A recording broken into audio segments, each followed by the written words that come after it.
The moment the bank called to collect on a loan I'd never taken out, I was standing in the grocery store, comparing prices on store brand yogurt. You know those random numbers that call and you just let it go to voicemail? That day, for some reason, I picked up. Maybe because I was bored. Maybe because the universe decided, okay, Corinne, it's time. Hello, may I speak with Corinne Harper? The woman on the phone said, overly polite, like she knew I was about to hate what she said next. This is Corinne. Hi, this is Megan from Sunview Financial. I'm just calling regarding your past due balance on your home improvement line of credit. We've mailed several notices. I'm sorry, I cut in, already feeling that cold, sinking feeling behind my ribs. I don't have a line of credit with you.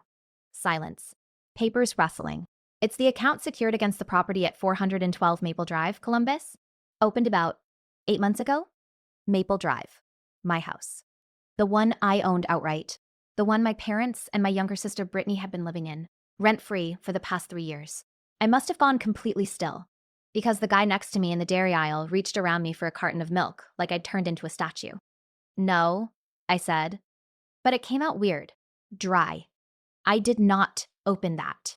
Megan cleared her throat with that customer service mix of empathy and, this is not my problem. Well, the documents list you as primary borrower, Ms. Harper. We have your social security number, your date of birth, signature on file. The account is 37 days past due, so we do need to resolve this. The aisle started to tilt a little.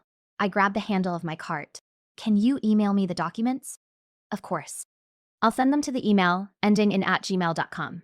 Is that still correct? It was my email. Of course it was. By the time I got to my car, the PDFs were sitting in my inbox like little bombs. I sat there in the parking lot, my grocery bag sweating on the passenger seat, and opened them. My name, my social, my address, and a signature that almost looked like mine, just wrong, too loopy at the end. And the listed purpose of the loan. Home remodeling, kitchen, bathroom, exterior updates. Total amount, $25,000. Secured against my house. And then there it was on page 3. The thing that made my vision go white around the edges. An attached photo of the co-borrower standing in front of the house for the appraisal. My mother. I just sat there and stared at her face on my phone screen. Her familiar smirk. That, I know what I'm doing and you don't need to worry your pretty head expression. I'm 32 years old. I am a senior accountant at Foxton Interactive, a gaming company downtown that thinks free LaCroix and beanbag chairs are a personality. I own 2 properties outright. The modest apartment I live in with my cat Pixel and the 3-bedroom on Maple Drive I bought when I was 27. After a decade of never taking a vacation and tracking every penny like it was my religion. And my mother had used my house, my paid-off house, as collateral for a loan I didn't even know existed. You know that moment when you finally realize, oh, this isn't just, my family is a little messed up. This is abuse? Standing in that parking lot, staring at the forged signature under my name, that was it for me. But of course, it wasn't out of the blue. Stuff like this never is. It's 1,000 smaller cuts that you tell yourself don't really hurt until suddenly you're bleeding out. So, let me back up a second. My name is Corinne. I live in Columbus, Ohio. I'm the oldest of 2 girls. Britney is 4 years younger than me. Forever blonde, forever sensitive, forever the one my mother referred to as fragile and artistic. Growing up, I wasn't a person so much as a role.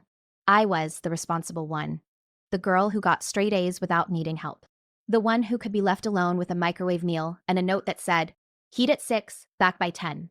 I remember being 12 and my mother telling me, you've just always been so independent, Corinne. You don't need much from us. Britney's different. Different in our house meant everything revolved around her. If there was only enough money for one extracurricular, it went to Britney's dance classes, while I made do with the school library. If Britney forgot her lunch, my mom was in the car with a bag of Chick-fil-A. If I forgot mine, she'd say, you're smart, I'm sure you'll figure something out. Ask a teacher. When Britney got a B- in 10th grade English, it was, we need to get her a tutor. She's trying so hard. When I brought home an A- in AP Chem, it was, what happened? Said with that disappointed frown. You know that kid who's called mature for her age? Like it's a compliment? That was me. And the thing about always being called mature and capable is that people see you as a resource, not as someone who might also need care. By 16, I was working part-time at a coffee shop to save for college. Half my paychecks disappeared into a magical family black hole. Anytime the words emergency or we're a little short this month came up. By 19, I was juggling classes at Ohio State and 2 part-time jobs. While my parents couldn't help with tuition because you know how bad the economy is, And Britney is really struggling with her anxiety right now. She needs us. By 27, I had a degree, 0 student loans, a modest but solid savings account, and absolutely no concept of saying no to my family. That was the year I bought the house on Maple Drive. It's not some giant mansion. 3 bedrooms, 2 baths, a decent yard, a porch with ugly brown railings I always meant to paint white. For me, it was huge. It was security. It was mine. I ran the numbers like the accountant I am. I could rent it out, create another income stream, buy myself some stability in a world where layoffs happen via Slack message. I felt proud, in a way I hadn't in years. Like maybe all those years of being the responsible one were finally paying off for me. Then my dad hurt his back at work. "We just need a little help, Corinne," my mother said over the phone, voice already shifting into that familiar wounded tone. "The landlord is being unreasonable, and with your father's injury, we have nowhere else to go. Come stay with me?" I offered automatically, even as my chest tightened. My apartment is 1 bedroom, and the thought of my mother living in my space made my skin itch. "Oh, sweetheart, that's so sweet, but it would be too cramped. Besides, that fancy house you bought, what's the address again? Maple something? It's just sitting empty. Why are we paying rent to a stranger when you have a place?" "It's not just sitting empty," I protested weakly. "I was going to list it," she sighed. "Just until your father recovers. 6 months, maybe a year. You already know how this goes." A year turned into 3. They moved in. No lease, because we're family. No rent, because we'll help with the yard and the little things. Except the yard turned into my Saturdays, and the little things turned into big repairs I paid for while they complained about the color of the kitchen cabinets. Every time I tentatively mentioned rent, my mother would say, "We're barely scraping by. You make good money at that computer job. Don't be selfish." Selfish. That was her favorite word for me anytime I hinted at boundaries. So, when that bank called in the yogurt aisle, it wasn't from a place of, "My perfect family suddenly betrayed me." It was, "Oh, the line I thought didn't exist? They just sprinted past it." I drove straight to my apartment, groceries forgotten, Pixel wove around my legs, meowing hopefully for dinner, but I went straight to my desk and printed every page of that loan document. The more I read, the more my stomach knotted. They'd had someone come out to inspect the property. Yes, cosmetic issues, but overall value is strong in this neighborhood. The loan officer's note said, "Spoke with borrower's mother. She states daughter is aware and in agreement." That's when I laughed. Out loud, this weird, almost hysterical little bark. I wasn't just an ATM. I was a prop in my mother's story. I pulled my credit report right then. Do you know that sick curiosity? Like when you know you shouldn't look through an ex's Instagram, but you do anyway? That was me with Experian. There it was. Not just the $25,000 Sunview line. A store credit card with a $7,500 limit opened 9 months ago. A medical credit account for a cosmetic surgery clinic. An overdrafted checking account at a bank I'd never used. Hard inquiries from 3 different furniture stores. My name on all of them. By the time I finished going line by line, I was shaking so badly I had to hold the glass with both hands to take a sip of water. I added up balances, interests, late fees, rough estimates of what they'd taken, or at least tied to my identity. Just to get a picture. $48,000. $48,000. I wish I could tell you I cried right away. That I collapsed. Had some dramatic breakdown. But I didn't. The first thing I did? Opened Excel, because that's who I am. When the world goes sideways, I make spreadsheets. I started a file, family cost. Line 1. First emergency payment I'd made at 19. $200. Line 2. The time I lent my parents money to cover Britney's community college fees. $800. Line 3. The down payment for Britney's 15-year-old Honda I somehow ended up financing. $1,200. On and on. Little Venmo transfers. Bigger loans I knew they'd never repay. The water heater replacement for Maple Drive. The new roof. The property taxes. The utilities that will pay you back for once we get caught up. I went back through 3 years of bank statements, PayPal records, credit card bills. It took hours. By the time I was done, there was a number at the bottom of the sheet that made my skin crawl. $96,340. $96,340 that had flowed from me to them in one way or another. Some of it was voluntary. I'm not going to pretend I didn't choose to help at times. But the pattern, the expectation, the way I was never asked so much as informed, that was the part that sat in my chest like a stone. I closed my laptop for a second and just sat on the floor with Pixel crawling into my lap. My heart was pounding so hard I could feel it in my ears. You know that quiet, ugly thought that sneaks in sometimes. The one you don't want to say out loud? Mine was, if I were in a romantic relationship and my partner did this, everyone would tell me to run. So why was it okay because it was my parents? I didn't sleep that night. I lay there, staring at the ceiling, replaying years of little moments with new clarity. My mom joking when I got promoted at Foxton. Guess we don't have to worry about retirement now. Your sister will pick the nice nursing home, right? My dad, sitting in my living room at Maple Drive, telling a neighbor, yeah, we're helping Corinne out with the house, keeping an eye on the place for her while she gets her career sorted. I was already a senior accountant, making more than both my parents ever had. Britney, pouting on the couch in a pair of designer leggings, whining, you're so lucky. Money just doesn't stress you out like it does me. The way my mother would say, we're family, we share, when sharing meant me paying and them taking. The next morning, I called in sick to work. That alone should tell you how serious it was. I hadn't taken a sick day in over a year. My manager sounded genuinely startled. You okay, Corinne? Yeah, I lied. Just some family stuff. I made 2 lists on a notepad, one titled Urgent, the other Later. Under Urgent, call Sunview and dispute loan. Freeze all 3 credit reports. Change every password. Call my bank fraud line. Under Later, Therapy, Lawyer. What the hell am I going to do about Maple Drive? I took care of the first column like it was work, because that's what I know how to do. Execute. I filed fraud alerts.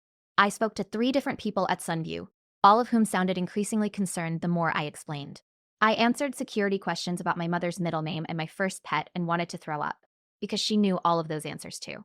By 11 a.m., there was a note on all my credit files that no new accounts could be opened without a special PIN. Sunview opened a formal investigation and told me to file a police report. That word, police, made something twist in my stomach. I didn't want my parents arrested. I also didn't want them to keep casually committing felonies with my name. At noon, I finally pressed the button I'd been dreading. My mother's contacted my phone. She picked up on the second ring, breathless. Corinne? Are you okay? You never call in the middle of the day. Is something wrong? I actually laughed, this short, humorless sound. Yeah, Mom, something is very wrong. Oh, what now? She said, instantly irritated. Is this about the light fixture in the downstairs bathroom again? Your father said he'd get to it. It's about the $25,000 line of credit you opened in my name using my house. There was a pause, then an airy little chuckle. Oh, that. I was going to tell you. You were going to tell me? I repeated, my voice going high and thin. When? When they took the house? Don't be dramatic, she snapped. There it was. The tone. We're improving your asset. All the upgrades we did. What upgrades? I cut in. The backsplash you put up yourself with YouTube and 3 Cricut tiles? The cheap laminate that's already peeling? She huffed. You have no idea what things cost. We had to put down a new porch, get new appliances. Your father's back. Mom, I said, forcing my voice to stay level. I saw the loan documents. You told the bank I agreed. You forged my signature. That is fraud. Her voice turned cold. Watch your words. We're family. We don't talk about each other like criminals. You committed a crime, I said. I could actually hear my pulse in my ears. Several, actually. And it's not just Sunview. I saw the store cards. The medical credit account. Okay, she interrupted sharply. You know what? You are being very ungrateful right now. Everything I did for this family. I did for you. That loan is improving your house, raising your property value. You'll thank me when you sell it for a profit one day. Did you buy Britney a car with it? I asked quietly. Silence. The kind of silence that is its own confession. I saw the photo on her Instagram. I said, the new white SUV with the bow on it. Can't believe my parents surprised me, remember? That was 2 months after you opened this loan. That's none of your business, she said hotly. Your sister needed a reliable vehicle. She's had such a hard time since Kyle left. You know how depressed she's been. I closed my eyes. There it was again. Britney's needs, always urgent, always needing to be solved with my resources. I had to file a fraud report, I said. Sunview is investigating. I put a phrase on my credit. What? She shrieked. Corinne, do you realize what you've done? We were counting on that line for the new windows. The heating bills are through the roof in this dump.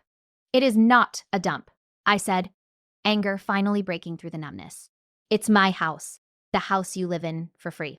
The house you just used as collateral without permission. We are your parents, she said, that old wounded tone creeping back. We raised you. We sacrificed everything for you girls. And now you're going to stick the bank on us over a couple of pieces of paper? A couple of pieces of paper that say I owe almost $50,000 I didn't spend, I snapped. Do you have any idea what that does to my credit? To my life? You make good money, she said, as if that solved everything. You own 2 homes. Your father's back is ruined. I can't work because I have to take care of him and Britney. You've always had it easy. Easy. I actually had to take the phone away from my ear for a second and just breathe. Here's what's going to happen, I said finally, surprising myself with how steady I sounded. You're going to send me copies of every bill tied to my name that you've been paying. You're going to stop using any card or account with my name on it. And we are going to talk about you paying rent on Maple, she gasped. Rent? You want to put your own parents out on the street? That's not what I said. You might as well have, she snapped. Don't forget who wiped your nose, young lady. Who sat up all night with you when you had the flu? This is how you repay us? With threats? With lawyers? I hadn't even mentioned lawyers yet. That was all her. I have to protect myself, I choked out. If they determine it was fraud, it's not just your little project. It's my freedom. I could lose my house, my job. Oh, stop. Nobody is going to take you to jail, she said, like I was being silly. You're overreacting, like you always do. And there it was, that familiar script.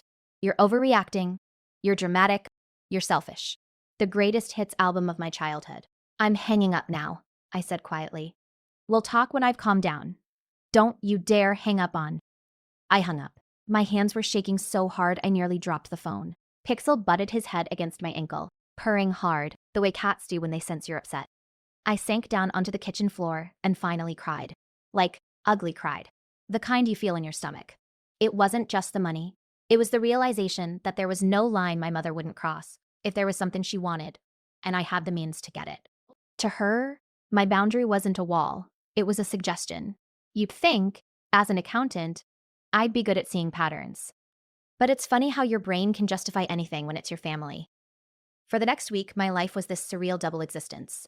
During the day, I was Corinne the professional, reviewing budgets at Foxton, answering emails about in-game purchase modeling, checking boxes in Asana. I'd sit in meetings where people worried about the cost of digital dragons, while my entire real-life finances were on fire. At night, I was Corinne the human firewall, untangling the mess my family had made. I went to the police station and filed an identity theft report. The officer, a tired woman with kind eyes, asked, "Do you know who might have done this?" I hesitated for half a second. My parents, I said. Saying it out loud felt like swallowing glass. She didn't even flinch. It happens more than you'd think, she said softly. I got copies of everything. I spoke to a lawyer friend of a friend, who basically said, you don't have to press charges, but you need documentation to protect yourself. Right now, they're running around in your skin. Running around in my skin. That phrase stuck in my brain like a burr. When my mother realized I wasn't backing down, the texts started. You are tearing this family apart over money. Your father hasn't slept since you threatened us. I can't believe I raised such a cold, ungrateful daughter. Then, we're going to fix it. Calm down. Fix it apparently meant opening a new group chat with me and Britney titled Family Plan, where they laid out their vision. Mom, okay, we'll keep using the loan to improve the house so its value goes up. When you get married, we'll sign it over to you as a wedding gift. In the meantime, you help with the payments. Britney? Yeah, like it's an investment in your own future, Rin. And honestly, what's $25K to you? You make that in like a few months. I stared at my phone, heart pounding, thumbs shaking over the keyboard. I replied, no, you do not use my name for anything without my written permission ever again. You pay every bill on that loan until Sunview closes it. And starting next month, you pay rent or you move. Scene. Scene. No reply. 3 days of simmering silence. Then Britney called. Wow, she said without even a hello, her voice full of that brittle superiority she'd somehow acquired without working a day in her life. You really went full villain, huh? In what universe am I the villain? I asked. You're ruining Mom, she said. Like I keyed a car. She hasn't stopped crying. She says you're going to have her arrested. I filed a report to protect myself, I said. I'm not trying to have anyone arrested. You're acting like money matters more than family, she said. Newsflash, Corinne. You can't take it with you when you die. I actually laughed. Easy to say when you're not the one anyone is taking it from. That's so gross, she snapped. You think you're better than us because you sit in your little office with your dual monitors and your color-coded pens. But you know what? You're alone. We're a family. We have each other. I looked around my apartment. The neat shelves, the plants I'd kept alive for years. Pixel, sleeping on the back of the couch. Alone. Yes, but peaceful. If having each other means committing fraud, I'll pass, I said. She gasped like I'd slapped her. If you go through with this rent thing, I swear to God, I will never forgive you. She hung up before I could reply. That was the day I realized something kind of awful. My family loved what I did for them more than they loved me. Or maybe they couldn't tell the difference. 2 weeks after the first bank call, I sat in the office of a real estate attorney a coworker had recommended. A calm woman named Vanessa with minimalist jewelry and eyes that missed nothing. So, she said, after I'd finished spilling my entire life story in an hour-long torrent, you have a paid-off property that your parents and sister occupy with no lease and no rent. And they have used that property and your identity to take out debt you did not authorize. Yes. And you've documented everything? I slid the folder across her desk. My family cost spreadsheet.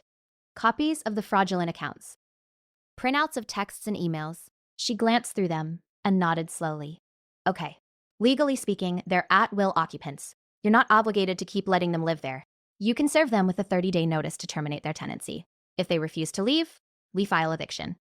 The word hit me like a physical thing. Eviction. For my parents. For Britney. Isn't that extreme? I whispered. She looked at me for a long moment.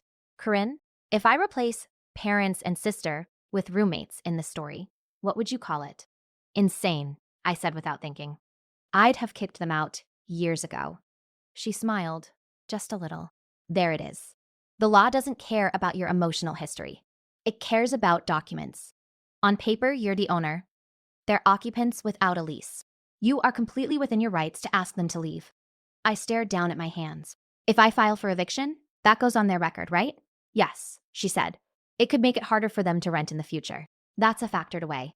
Alternately, you can use the possibility of eviction as leverage to get them to leave voluntarily. Leverage, I repeated, the accountant in me liking the clean transactional feel of the word. Look, she added, her voice softening. This is not just a legal issue. It's a boundary issue, a safety issue. They've shown you how far they're willing to go. You get to decide how far you're willing to let them. I left her office with a weird mix of nausea and relief. The path was there, clearly lit. I just had to decide if I was going to walk it. I gave myself one last attempt at reasonable conversation. Because that's what we do, right? We give one more chance, and another. Long after we should have quit. I drove to Maple Drive on a Sunday afternoon, my stomach in knots. The house looked the same from the outside. Shame flickered through me as I noticed the overgrown shrubs, the peeling paint on the porch railings I'd always meant to fix.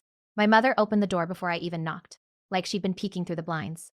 Oh, so you do remember where we live? She said coolly. Hi, Mom, I said. Can we talk? She stepped aside with a theatrical sigh. Well, if you're done trying to send us to prison, I suppose. Inside, it hit me all over again how they treated my house like their kingdom. Brittany's shoes flung by the door, mail piled on the entry table, a faint smell of incense, and something fried. Brittany was on the couch, scrolling her phone, legs tucked under her, in leggings, and an oversized sweatshirt. She didn't look up. My dad was in his recliner, the TV playing some game show too loud. He paused it when he saw me and gave me this tentative half smile. Hey, kiddo. I sat on the edge of the armchair, spine straight. I had promised myself no shrinking. I'm not here to fight, I said. I'm here to lay out what's going to happen. My mother folded her arms. We'll see about that. I took a breath. I am not going to pay for fraud I didn't commit. I will cooperate with the bank's investigation. I've frozen my credit. I have documented everything. Going forward, you are not allowed to open anything in my name. If you do, I will press charges. Brittany snorted softly without looking up. So dramatic. And this house? I continued. This was supposed to be an investment property.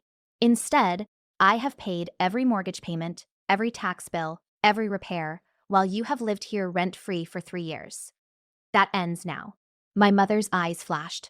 We told you your father would pay us back once his back healed. He can't even lift a laundry basket without pain, Corinne. I'm not saying you have to be out tomorrow, I said, But you will either start paying fair market rent in 30 days with a signed lease, or I will serve you with notice to vacate. Silence. The TV flickered in the background, a frozen contestant mid-gesture. What is rent? My father asked quietly. In this neighborhood? For this house? I swallowed. $1,400 a month. My mother actually laughed, a sharp, disbelieving cackle. We don't have that kind of money. I know, I said gently, which means you need to find a place you can afford. So, that's it, she said, voice shaking. We broke our backs raising you, and now that you've made it, you're kicking us to the curb because we're not good enough for your precious credit score. I am not your retirement plan, I said, my own voice cracking.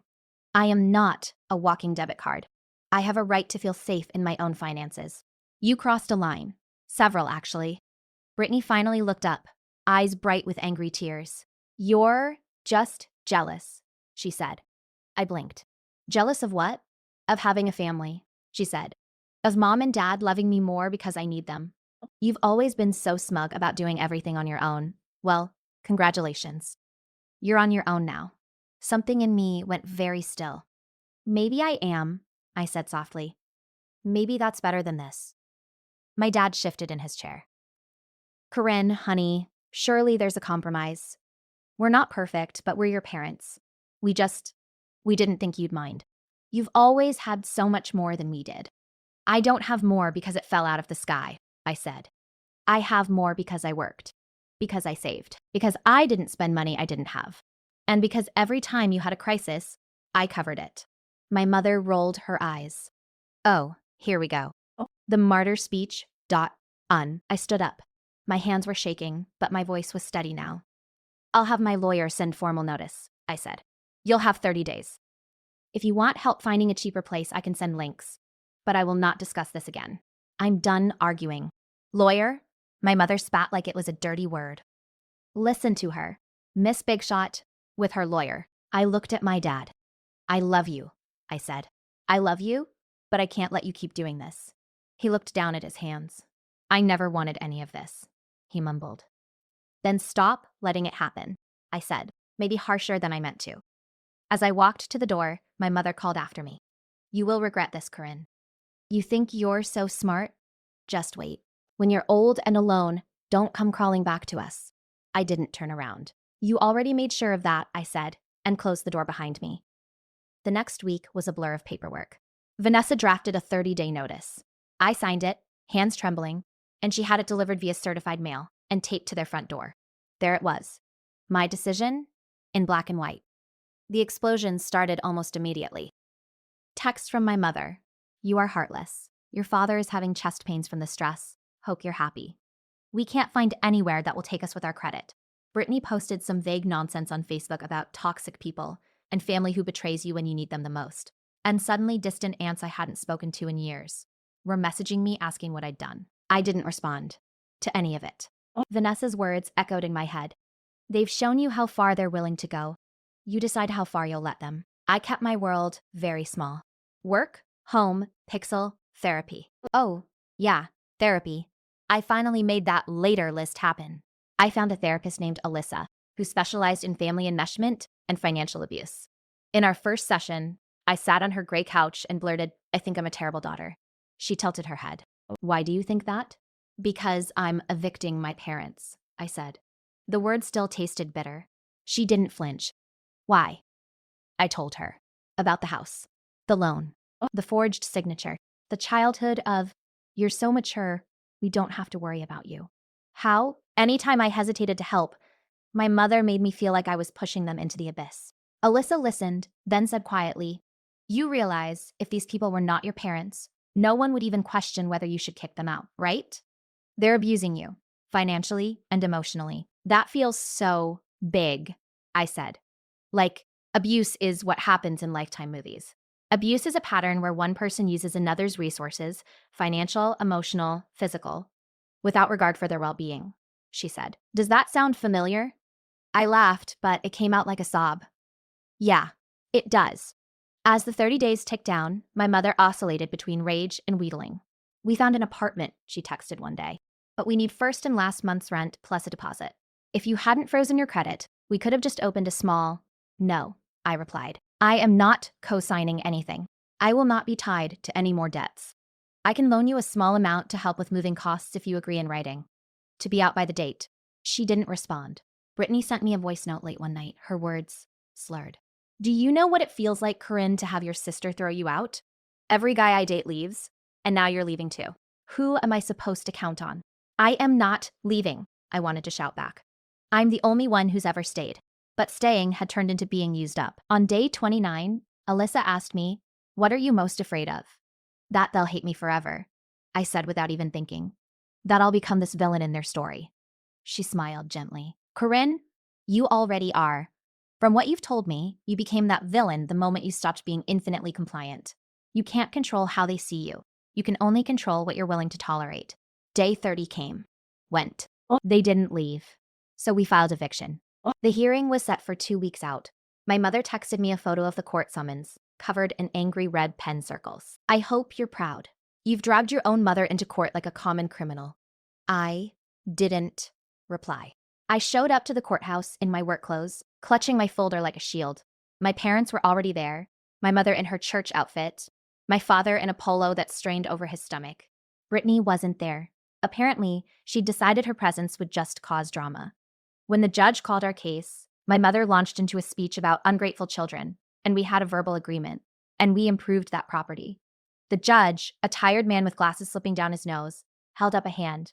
Ma'am, this court isn't here to resolve your family disputes. We're here to determine whether you have a legal right to remain in the property. Do you have a lease? No. She sniffed. We're family. We don't need paperwork. Did you pay rent? He asked. We helped with the household, she said. He turned to me.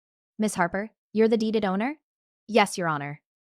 I handed over a copy of the deed, the tax bills, my spreadsheet of payments. I have covered all mortgage payments, taxes, and utilities.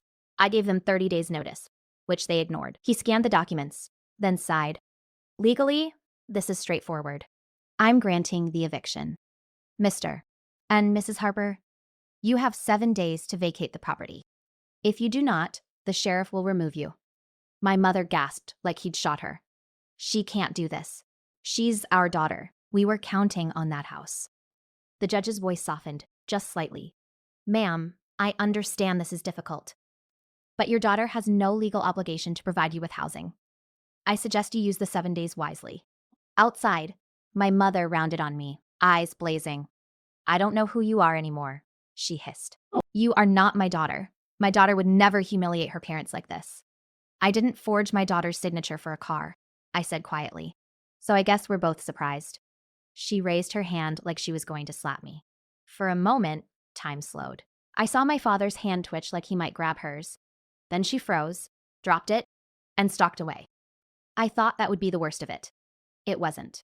On day 6 of their 7-day window, Britney posted a photo on Instagram. Her, my parents, and some friends at an all-inclusive resort somewhere sunny. All fruity drinks and matching floral shirts. The caption, finally taking time to heal with the people who won't abandon me when things get hard. #family first, #no matter what. I stared at it, disbelief turning into this dark, almost hysterical amusement. They were on vacation. 6 days into an eviction. I shouldn't have been surprised. When faced with a crisis, my family's coping mechanism has always been denial and margaritas. But here was the thing. We had a court order now, a date when the sheriffs were scheduled to show up. Their delinquency wasn't my problem anymore. It was logistics. I called Vanessa. They're out of town, I said, on vacation. The sheriff's lockout is scheduled for Monday. Great, she said. Less drama. Less? I started, then stopped. Right. Part of me balked at the idea of them coming home to find themselves literally locked out of their house. Another part of me remembered my mother standing in front of that bank camera, smiling like she owned the world, while signing my name. I had one request for the sheriff's office, that they allow a moving company to remove and store my parents' belongings, rather than just setting them on the curb. It cost me money, yes. It also meant I could live with myself. That Monday, while they were posting poolside sunset selfies with captions like, "Trust the process," a locksmith changed the locks on Maple Drive. Movers boxed up their stuff, clothes, knickknacks, Britney's endless avalanche of makeup and half-finished craft projects, and put it in a storage unit I rented for 30 days. I left the unit info and a key with the sheriff to hand over if my parents contacted them. Standing in the empty house afterward was weird. The carpet still had indentations where furniture had been. A faint outline on the wall showed where their couch had blocked the sunlight. The kitchen smelled like cleaning supplies instead of fried food. I walked through each room, my footsteps echoing. This was the house I had stretched myself to buy. The house I'd imagined renting to nice tenants while I built a future. For 3 years, I'd avoided being here because it hurt too much to see my home turned into a monument to my family's entitlement. Now, stripped down to drywall and baseboards, it felt like something else. Mine. Again, I sat down on the floor of what had been Britney's room. The walls were still painted a pale pink from when she'd insisted on making it her own, even though it was never hers. There were a few stickers on the closet door, half peeled, a forgotten bobby pin glinting in the corner. "You're really doing this," I whispered to myself. "You actually did it." I wish I could say I felt triumphant. Mostly, I felt tired. Bone deep exhausted. But underneath, very faintly, there was this quiet, steady sense of rightness. That evening, my phone started blowing up. Missed calls from my mother, from Britney. Even from my dad, which was rare enough that my heart pinched a little when I saw his name. I didn't answer. Then the texts started coming in, even though I'd silenced my phone. "Mom, how could you do this? We can't get into the house. Britney. They changed the locks. Are you insane? Mom. All our things are gone. Where did you put our furniture? Dad? Corinne, please call us. We don't know what to do." I took a deep breath and typed out one message I'd prepared with Alyssa's help. "Per the court order, you were required to vacate by last Monday.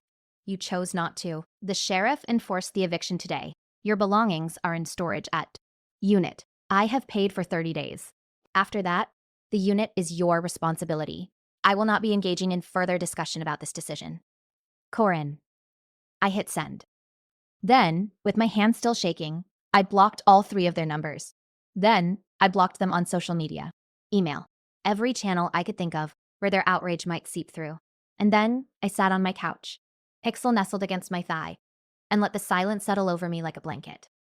If you've never gone no contact with family, I can't fully explain the mix of panic and relief. It's like stepping off a cliff and realizing halfway down that there's a net, but the net is made of your own spine. In the days that followed, I heard their version of events secondhand, of course. My cousin Jenna, who still talked to them semi-regularly, texted me hesitantly, "Your mom is telling everyone you stole her house. I just wanted to check in and make sure you're okay." "Define okay," I wrote back. She asked if I wanted to hear what they'd said. I thought about it. Then said no, not right now. Maybe not ever. Instead, I poured my energy into my own life. I hired Patricia, yes, the same real estate agent who'd helped me buy both properties, to walk through Maple with me. "It has good bones," she said, running a practiced hand along a doorframe. "A little tired, but the neighborhood's solid. What are you thinking? Sell? Rent?" "Rent," I said. Selling felt too final. Too much like letting my mother be right when she'd said, "You'll sell this for a profit one day and thank me." No, I wanted this house to finally do what I'd intended. Create stability. For me. Patricia nodded thoughtfully. "If we freshen the paint, replace the flooring in the living room, and maybe update the light fixtures, you could get a good price." Families are always looking in this school district. Families. Funny. We walked through backup offers and rental strategies while I tried not to think about where my own family was that night. A cheap motel off the highway? A friend's couch? Someone else's generosity they were busy draining? I didn't feel vindictive. I didn't want them to suffer. I wanted them to grow up, to finally take responsibility for their own lives. Alyssa called it radical acceptance. Accepting that I could not fix them. I could only fix my side of the dynamic. Over the next few months, life settled into a new normal. I worked. I went to therapy. I met friends for coffee without the constant hum in the back of my mind of, what if mom texts with an emergency? I took a weekend trip to Chicago with a friend from college and actually enjoyed it, because I wasn't mentally calculating how many shifts I'd need to pick up to cover the next crisis. One Saturday, I spent literally 4 hours in a bookstore, wandering, touching spines, buying a ridiculous stack of novels I'd always told myself I didn't have time for. Turns out, when you stop playing financial savior to 3 adults, you suddenly have a lot of time and money back. Who knew? Maple Drive got a makeover. Fresh light gray paint, warm wood look floors, a new porch railing finally painted white like I'd imagined. When Patricia listed it, we had 3 applications in 2 days. I chose a young couple with a baby on the way and steady jobs. They cried when they signed the lease, thanking me for giving them a safe place to start our family. The irony wasn't lost on me. It felt healing in a weird way. This house was no longer the stage for my own family's exploitation. It was something good, something simple, an asset doing what an asset is supposed to do. Every month, when the rent hit my account, I'd transfer part of it to a freedom fund. Not for emergencies, not for anyone else. For me, for future trips, or starting a business one day, or whatever I wanted. About 6 months after the eviction, an envelope showed up at my apartment with my mother's handwriting on it. My stomach flipped. I almost tossed it unopened. Curiosity won. Inside was a 4-page letter. It started with, "I hope you're happy. We are in the worst apartment I've ever seen. All because you wanted to teach us some lesson." She went on to describe the sloping floors, the loud neighbors, the tiny kitchen. "Your father's back is acting up from the cheap mattress we had to buy. Britney is miserable. She had to take a job at a call center, and they treat her like dirt." I actually snorted at that. The horror, being treated like an employee. Then came the pivot I knew was coming. "I know we made mistakes, but you didn't have to be so cruel. You could have talked to us. You didn't have to drag us to court. What you did was unforgivable, but I am still your mother. One day, when I am gone, you will regret this distance." Notably absent from the entire letter, any actual apology, any, "I'm sorry I used your name for loans," any, "I realize I hurt you." It was all about her experience of my boundary, not the harm that made the boundary necessary. Alyssa read the letter in our next session and then handed it back to me. "What do you notice?" "No, I'm sorry," I said immediately. "What else?" "She still thinks this is about me punishing her," I said slowly, "not about me protecting myself." "And how does that land for you?" she asked. I thought about it. Really thought. And felt tired, sad, but also strangely calm. "It makes me realize she doesn't see me," I said. "She sees what I can do for her, and when I stop doing it, she feels attacked." "What do you want to do with the letter?" Alyssa asked. I folded it once, twice, then tore it neatly down the middle. "I want to be done," I said. So I was. I didn't respond. I kept building my little life. I started Pilates. I learned how to make decent sourdough like everyone else had 3 years too late. I took a solo trip to a cabin by a lake and, for the first time in my life, paid for a nice Airbnb without guilt. I sat on the porch with a book and realized, halfway through the second day, that I hadn't thought about anyone's crisis, but my own sunscreen situation. Sometimes, late at night, grief would sneak in. I'd see a commercial with a dad teaching his daughter how to change a tire, or a mom and grown daughter laughing over wine, and this dull ache would bloom under my ribs. I didn't just lose my family's presence. I lost the fantasy that one day, if I just gave enough, they'd magically turn into those people. Letting go of that fantasy was its own kind of mourning.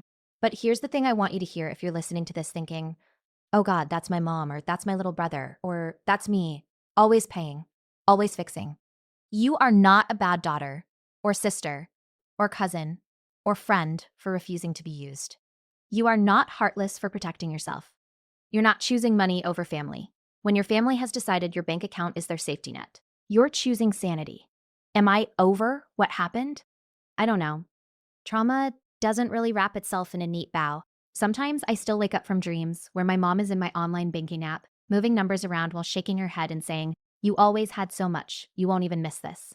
But then I log in, and those numbers are still under my name, controlled by my password. And I feel that same quiet, steady peace I felt sitting on the floor of that empty house.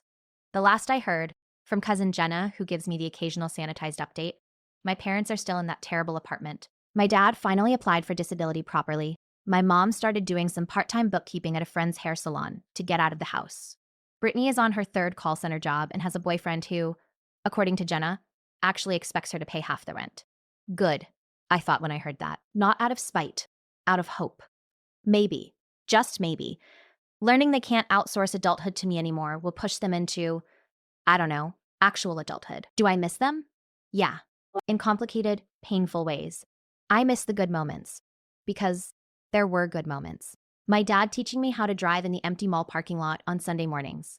My mom sitting on the edge of my bed when I had the flu at 14, putting a cool washcloth on my head, humming some off-key lullaby from my childhood. Brittany and I laughing so hard we cried over some stupid meme when we were both supposed to be studying. But I don't miss the constant anxiety, the feeling that my phone was a grenade that could go off with "we need help" at any time. I don't miss the vague sense that any joy I gave myself, a vacation, a new coat, a nice dinner, was selfish if they were struggling. And I definitely don't miss being a line item in someone else's plan, instead of the author of my own. So, if you're sitting there with that same rock in your stomach, realizing the favor your cousin asked for is actually a pattern, or that your mom borrowing your credit card just this once has turned into a monthly expectation, I hope my story gives you permission. Permission to say no. Permission to draw a line. Permission to protect your credit, your money, your peace, and your future, even if the people threatening it share your last name. Because here's what I finally understood. They called it betrayal when I stopped letting them use me. I call it survival. And if I had to do it all again, make the spreadsheets, sit in that courtroom, block those numbers, stand in that empty house, I would. 1,000 times over. Because the life I have now, the quiet mornings making coffee in my own kitchen, the trips I pay for in cash, the rent that lands in my account from tenants who signed an actual lease, the nights I fall asleep without wondering who's about to ask me to save them, that life is worth it. If you've stayed with me this long, thank you for listening to my story. If any part of this hit a little too close to home, you're not crazy, and you're definitely not alone. If you want to hear more stories like this, about boundaries, revenge, and women finally choosing themselves, hit subscribe to Revenge Diary and turn on notifications so you don't miss the next one. And if you've got a friend or a sister or a coworker who's always the responsible one getting taken advantage of, share this video with her. Maybe she needs to hear that choosing herself doesn't make her the villain. It just makes her free.